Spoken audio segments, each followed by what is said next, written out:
বৃষ্টি হয়ে গেছে, দিকে রাস্তাটাই বন্ধ হয়ে যাচ্ছে, দেখা যাওয়া যাবে?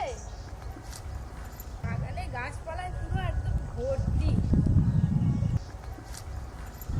আজকে আপনাদের দাদা বাজার থেকে এমন একটা মাছ নিয়ে এসছে, এর আগে পপি কিচেনে কোনোদিনও ওই মাছটা রান্না হয়নি। মাছটার নাম হলো গাংথরা মাছ। মাছটার নাকটা এরকম সরু সরু বড় বড় ছুঁচের মতো আর সাদা ধপধপে দেখতে। রান্নাঘরে গিয়ে আপনাদের মাছ দেখাবো। তো গাংথরা মাছের ঝাল করব, আর তার সঙ্গে দেশি পুঁটি মাছ নিয়ে এসছে। বাগানে অনেক বড় বড় মূলো হয়েছে, আমরা কাসুন্দি দিয়ে মূলো দিয়ে পুঁটি মাছের টক করব, আর তার সঙ্গে থাকবে পিরিং শাকের ঘন্ট। আপনারা পুরো ভিডিওটা অবশ্যই দেখবেন।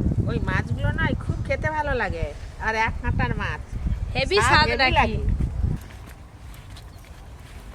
বন্ধুরা, আজকে সব পপি কিচেনে গ্রাম্য পদ্ধতিতে রান্না হবে, তোমরা দেখতে থাকো। সকাল সকাল শাশুড়ি বৌমা দুজনে মিলে বাগানের মধ্যে ঢুকে পড়েছি। এই দিকটা পুরোটাই মূলো শাক লাগানো আছে, আর পিরিং শাক ওই দিকটায় আছে। আমি পিরিং শাক কেটে ফেলি। হ্যাঁ, আমি তুমি এই ধারের মূলগুলো তুলো, এই বড় বড়। হ্যাঁ, এই দেখুন মূলো, দেখুন মাটি থেকে একদম উঠে চলে এসছে। বাবা কত বড়, হাই ভেঙেই গেল। ওইদিকে বড় বড় দেখে তুলবো, এইটাই নিয়ে নিয়ে এখন অর্ধেকটা উঠেছে। মূলোটার সাইজ দেখুন কত মোটা। এই দেখুন মূলোগুলো এত বড় বড় হয়েছে, গোড়া থেকে আর উঠছে না, এত মচমচে ভেঙে যাচ্ছে। দেখি আমি একটা তুলে দিয়ে দাও। আমি তো দুটো মূলো তুলতে পারলাম না, ভেঙে ফেললাম। মা বলে দাঁড়াও আমি দেখি তুলতে পারি। আমি তুলে দিচ্ছি না। এই যে ওইগুলো খুব বড় বলে ওই জন্য ভেঙে গেল, আমি ছোট বলে এটা তুলে ফেলছি। না, এই যে এখানটা পিরিং শাক ফেলেছিলাম, এইগুলো কেটে খাওয়া হয়ে গেছে। এই ধারের গুলো আছে, ধারের গুলোই কেটে নেবো। যে কত সুন্দর পিরিং শাক, একে বেগুন দিয়ে সিম দিয়ে খেতে হেভি লাগবে একবারে।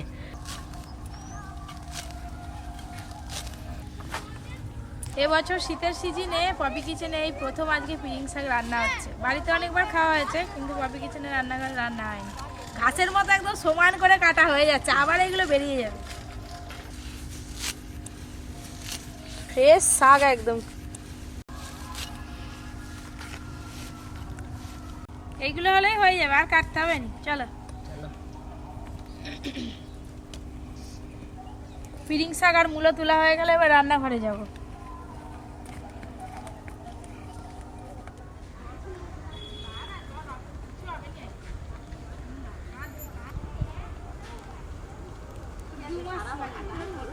বাগান থেকে শাক সবজি তো তুলে নিয়ে চলে এলাম, আর যে গাংথরা মাছের কথা বলছিলাম, এই দেখুন গাংথরা মাছ। দেখতে দেখুন কি রকম। এর আগে পপি কিচেনে কোনোদিনও এই মাছ আনা হয়নি। অনেক লোক আবার বগ মাছ বলে। হ্যাঁ, বগের মতো ঠোঁট বলে না। হ্যাঁ, ঠিকই বলেছে। আর এই হচ্ছে দেশি পুঁটি মাছ, মূলো দিয়ে টক হবে। মাছগুলো বাজবো, আঁশ আছে মনে হচ্ছে। সবজি এই যে দু রকম মাছ, আর বাছাবাছি শুরু হবে। গাংথরা মাছের কালারটা দেখুন, একদম রূপোর মতো চকচক করছে। কেমন সরু দেখো। আর হাগালটা দেখো না কেমন ছোট্ট মতো, মাথাটাও ছোট। গাংথরা এখান দিয়েই খেয়ে নেয় ঠিক এই মুখ দিয়ে। মাছের চোখগুলো কি বড় বড়, আর সুরগুলো দেখুন কত লম্বা লম্বা, পুরো ছুঁচের মতো, হাতে গেঁথে গেঁথে যাচ্ছে। দেখো কি শক্ত, দেখলে মনে হবে যে আঁশ নেই, কালারটাই এরকম, কিন্তু আঁশ আছে। এই তো বাজারে এই কোটাই এসছিল, খুব বেশি পাওয়া যায়নি, নাহলে আরো আনতে পারবে তো। কিভাবে বাঁচে? হ্যাঁ, বেচে ফেলবো ঠিক। এই যে দেশি পুঁটি, কানকোর কাছে লাল লাল হয়ে আছে, তার মানে এগুলো দেশি পুঁটি। আজকে পুঁটি মাছের সাইজগুলো বেশ বড় বড় আছে, দেখো ডিম হয়ে গেছে মনে হয়। মাছগুলো ঢেলে দিল, তাড়াতাড়ি কেটে নাও। পুঁটি মাছ তো দেরি হবে একটু। বাস এই মূলোটা যদি গোটা উঠতো না, একটা মূলোতেই 500 হয়ে যেত। ওই মূলো ভেঙে গেল, তুলতে দিয়ে দেখো। ভালোই আঁশ আছে গো। হ্যাঁ, আঁশ আছে, যে বড় বড় যায়নি যে না আঁশ আছে। আঁশ তুলে দিতে আরো চকচক করছে, দেখো।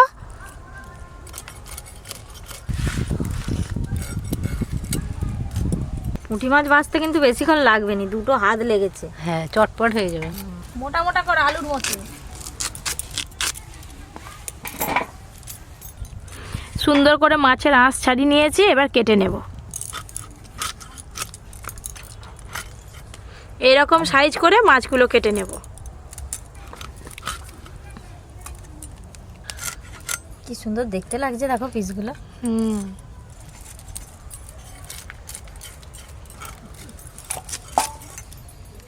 দেখতে দেখতে এতগুলো বাছা হয়ে গেল। ওমা, পুঁটি মাছের টকে বেশি মূলো দিলে ভালো লাগেনি, ওইটাই ও আর দিও নি। পুঁটি মাছ পড়বে, এটা দিলেই শেষ। হ্যাঁ, পুঁটি মাছ তো অনেক আছে। মজমজ করছে মুলোগুলো একবারে, সকালের মতো। শাঁকালুর মতো। মাছগুলো সব একই সাইজ আছে, কেউ বড় ছোট নেই না। এই মুলোগুলো তো কেটে নিয়েছি, এবার পিড়িং শাকগুলো বেছে নেবো। কেস্তে দিয়ে কেটেছি তো, একটু অল্প অল্প একটু একটু ঘাস আছে, বেছে নেবো। দাদু থাকলে এই মাছগুলো দেখে খুব খুশি হতো। রান্না যখন করবে খেয়ে দিয়ে আরো খুশি হয়ে যাবে দাদু। এগুলো সব বেছে নিয়েছি, এবার কেটে নেবো।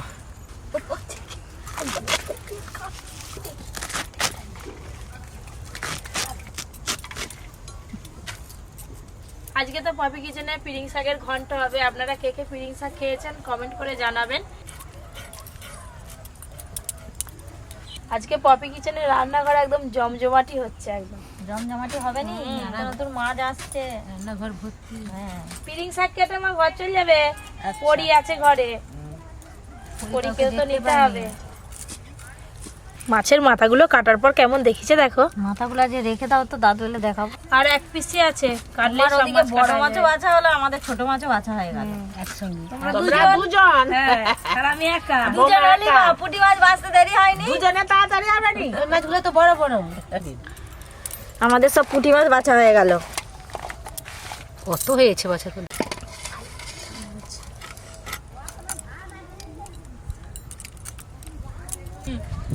সব মাছ আর শাক সবজি কাটা তো হয়ে গেল। এই যে সবকিছু ধুয়ে নিয়ে তারপরে ফিরে আসছি রান্নার পর্বে। চলো চলো। মাছগুলো যখন বাছছিলাম তখন যেরকম না চকচক করছিল, ধোয়ার পর আরো বেশি চকচক করছে। দেখুন, দুরকম মাছ একদম পরিষ্কার করে ধুয়ে নিয়ে চলে এসেছি। লবণ হলুদ মাখিয়ে নেব। মাছটা এতটাই চকচক করছে রূপোর মতো, লবণ হলুদ দিতে ইচ্ছে করছে না, মনে হয় যেন এমনি রান্না করে ফেলি। লবণ। আজকে প্রথম এই মাছটা খাবো, জানি না মাছটা কিরকম স্বাদ। রান্না করে আগে খাই, তারপরে বলবো।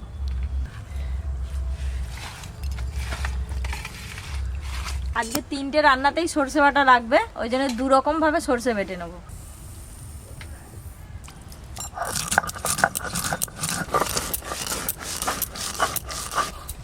সর্ষে বাটছি যেন চোখে এত ঝাঁঝ লাগছে। সর্ষের ঝাঁঝ, যে কালো সর্ষে না, ঝাঁঝ বেশি। চোখে করে জ্বালা করছে। সর্ষের তেল। আমার তেল গরম হতে হতে আমার সর্ষে বাটা হয়ে গেল। এখন কি হাওয়া দিচ্ছে, এগুলো তো কুলোটা ঘিরে বসে আছি যাতে তেলটা গরম হয় তাড়াতাড়ি। মাছগুলো খুব ভালো করে ভেজে নেব।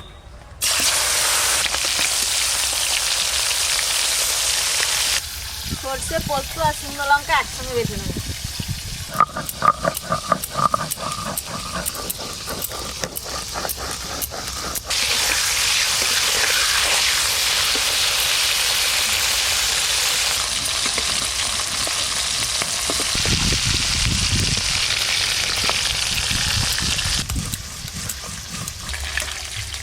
মাছগুলো ভাজার পর কিরকম লাগছে দেখুন।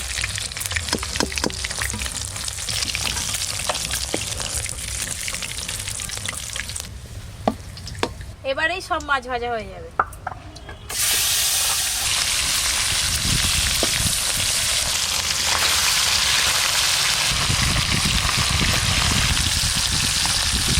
এই মাছগুলো ভাজা করছি, তেল কিন্তু খুব একটা টানেনি। দেখো, অল্প তেলেই মাছগুলো ভাজা হয়ে গেল। এগুলো তুলে নেব।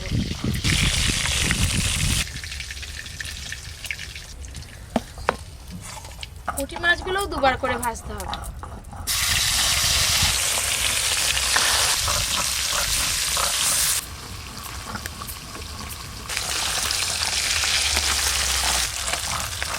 পুঁটি মাছগুলো ভাজা হয়ে গেছে, এবার তুলে নেব।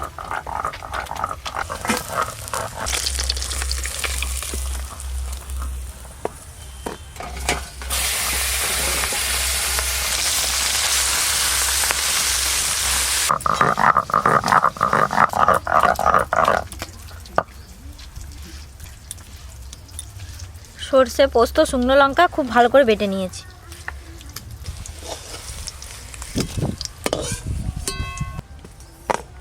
সব মাছ তো ভাজা হয়ে গেল, প্রথমে পিরিং শাকের ঘন্টটা করে নেব। ফোড়নে দেব তেজপাতা, শুকনো লঙ্কা আর 5 ফোড়ন। পিরিং শাকের ঘন্টের জন্য এখানে বেগুন, সিম আর আলু কেটে নিয়েছি, ভালো করে একটু ভেজে নেব।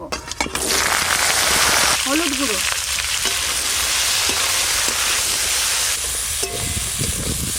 সবজিগুলো একটু ভালো করে নেড়ে নিয়েছি, এবার কেটে ধুয়ে রাখা পিরিং শাকগুলো দিয়ে দেব।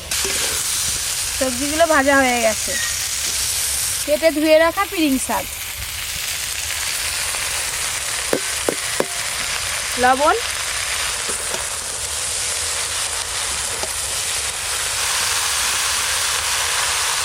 হ্যালো বাবা এসে গেল। হ্যাঁ টুকির মা আছো ভালো? আমি তোর পরিটাকে দেখে এলাম, সে আমাকে দেখে আজকে কি রান্না হচ্ছে দেখো ভালো। পিরিং, এইটা স্বাস্থ্যের পক্ষে খুব উপকার। আর একটা নতুন মাছ এসছে আজকে, চুল মাছ। তাই চুল মাছ না ও দাদু, এই গাংছড়া, এত বড় বড় গাংছড়া যেটাকে বলে। হ্যাঁ, তুমি বুঝে গেছো দেখেই। আরে মাছ, তুই যে কোনো মাছ, তুই ভাজা হোক কাঁচা হোক দেখে আমি বলবো কি এটা কি মাছ, আমি বলে দেবো। আগে কত নৌকা টোকায় গেছি, কত মাছ খেয়েছি, মাছ দেখে আমি বলতে পারবো নি এটা কি মাছ। পেরে দিচ্ছি বাবা দাদুর জন্য একবার আসন পেতে দিচ্ছে। নাড়তে নাড়তে শাকটা অনেকটাই কমে গেল, এবার চাপা দিয়ে দেবো, শাক থেকে জল বেরোবে। পিরিং শাক রান্নাতে কিন্তু একটু সর্ষে বাটা দিতে হয়, খেতে ভালো লাগে। জল দিয়ে একটু ভালো করে গুলিয়ে নেব।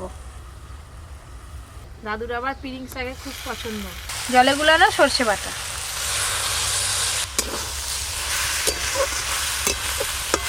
এবার 2-3 মিনিটের মতো চাপা দিয়ে দেব। কাজল নদীর তীরে ভরা ঢেউ চলো ছলে, প্রদীপ ভাসাও তীরে ভরিয়া হেভি হয়েছে দাদুর গানটা। আর বরণী নে।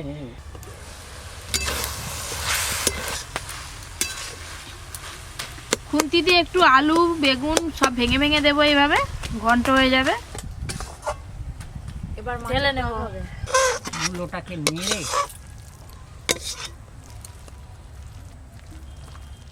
এবার বানাবো গাংথরা মাছের ঝাল। ফোড়নে কালো জিরে দেব, টমেটো কুচি, লবণ,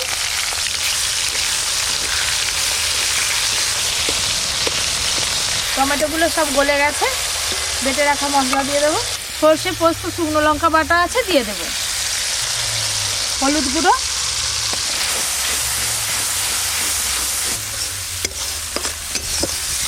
সর্ষে পোস্ত থাকলে মশলা কষতে খুব বেশিক্ষণ সময় লাগে না। মশলা কষানো হয়ে গেল, এবার জল দেব। আরে বেশি জল দিস নি, যেন গেবি গেবি মতো হয়। এবার শুধু ঝোলটা ফুটার অপেক্ষায়, তাহলেই মাছ দিয়ে দেব। ঝোল তো বেশ ভালো করে ফুটে গেল, ভেজে রাখা মাছগুলো দিয়ে দেব। ভেজে রাখা মাছ,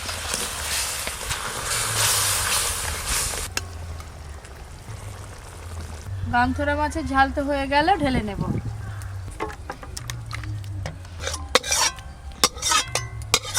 ওপর দিয়ে অল্প একটু সর্ষের তেল দিয়ে দেব। এবার শুধু টকটা হতেই বাকি আছে, টক রান্না করলেই সব রান্না হয়ে যাবে। সর্ষের তেল, যে কোনো টকে ফোড়নে কিন্তু 5 ফোড়ন দিতেই হবে। কেটে ধুয়ে রাখা মূলোগুলো দিয়ে দেব। লবণ, হলুদ গুঁড়ো,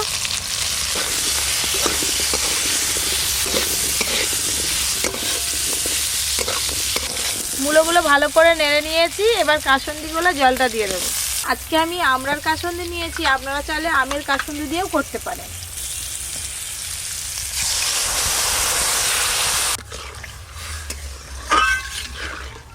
চাপা দিয়ে মূলোগুলো বেশ ভালো করে সেদ্ধ করে নেব। আমি তৎক্ষণাৎ গুছিয়ে ফেলি, সব গুছিয়ে ফেলো, কলা পাতা কাটতে হবে এখনো। পিরিং শাকের ঘন্ট, মাছের ঝাল, আর এদিকে এই যে পুঁটি মাছ ভাজা আছে, টকে দিয়ে দেবো এখনই। চাপা খুলে দেখি মূলোগুলো সেদ্ধ হলো কিনা। মূলো সেদ্ধ হয়ে গেছে, ভেজে রাখা পুঁটি মাছগুলো দিয়ে দেব।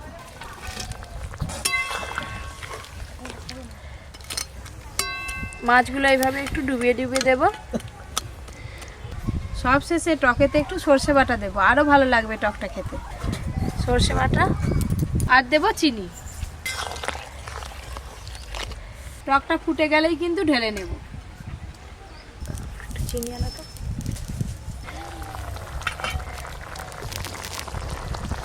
খুব ভালো করে টক ফুটে গেছে, এবার ঢেলে নেব। ওপর দিয়ে একটু সর্ষের তেল দিয়ে দেব। আজকে দাদুর 3টে রান্না একদম প্রিয়। মা এই শাকের ঘন্ট। দাদু গাংথরা মাছের ঝাল। এরা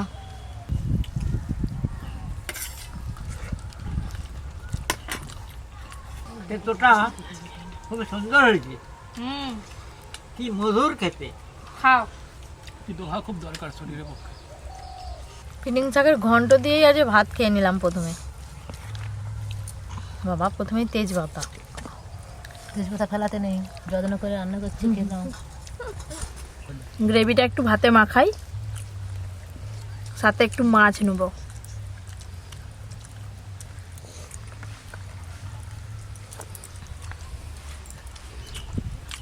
মাছটা কেমন লাগছে রে?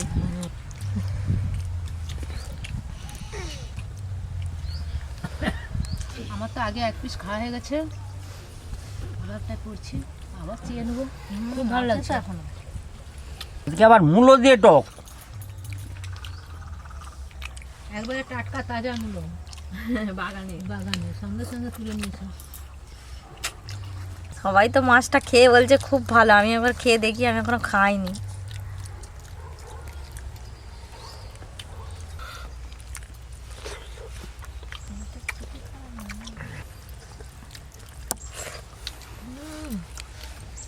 দারুণ হয়ে যায়। মূলোর টকের আলাদাই স্বাদ। আজকের গ্রাম্য পদ্ধতিতে 3টে রান্না আপনাদের কেমন লাগলো কমেন্ট করে জানাতে একদম ভুলবেন না। আরও এরকম নতুন নতুন রান্নার ভিডিও পেতে Poppy kitchen with village food চ্যানেলটি সাবস্ক্রাইব করে পাশের ঘন্টিটা ক্লিক করবেন। সবাই খুব ভালো থাকবেন, সুস্থ থাকবেন, সাবধানে থাকবেন।